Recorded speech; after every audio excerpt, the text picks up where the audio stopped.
And you mentioned, obviously we mentioned earlier that you guys are a portfolio company of CVP. When did you guys do your Series A with them? Was that last year? Yeah, so it's kind of a couple months after our podcast, our first one with you guys. We closed out in late August with them.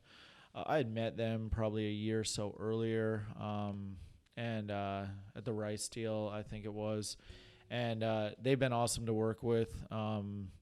That obviously pertains to a lot of the massive growth we've had in Engage, but we really needed their support, not only within the ecosystem that sort of Ryan and Jeremy and Anthony and those guys live in here in Houston, but also just we had large clients at the time that expected Engage to be, I'll even call it an SAP or an Oracle, and we had this tiny shop trying to support, multinational commercial clients, and so we kind of had to go for the money quick and make sure that we were able to implement and support Yeah, so at a high level. let's talk about that a little bit because this has kind of been a running theme over the last few episodes. We've had some capital groups on here. We talk about founders taking capital. Lately on Twitter, there's been this big battle between bootstrap versus venture capital backed. Which one's best.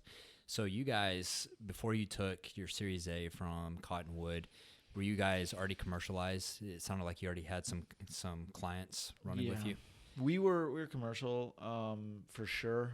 We were probably at that point our largest client, which doesn't exist anymore, which was Anadarko, was about, I don't know, they're about 18 months in. We had done a lot of development with them. I think it was awesome to have large clients up front because as much as we go and we partner with the team at CVP, really early on, if you can get it, and the message is out to those other founders is really work with your initial clients as partners and set the contracts up as a partnership, not as an SLA, because they are going to be the one that kind of make or break you. Mm-hmm. And I look back at that project management team from Anadarko, and they're the reason, they're really the reason for it really commercializing and it being a platform that could be adopted by others, right? We definitely thought we had all the answers.